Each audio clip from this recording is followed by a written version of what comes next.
Oh, I guess you can film it.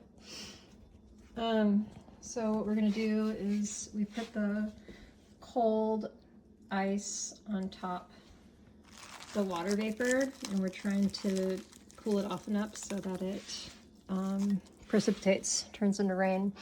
And so ideally we would see a drop falling off the top and go bloop, bloop.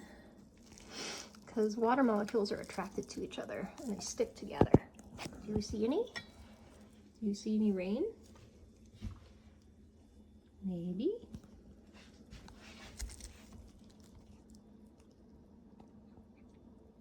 Any droplets? What if I do that? Let's see. What if we did this? I don't know if there's enough. Oh, wait, look it.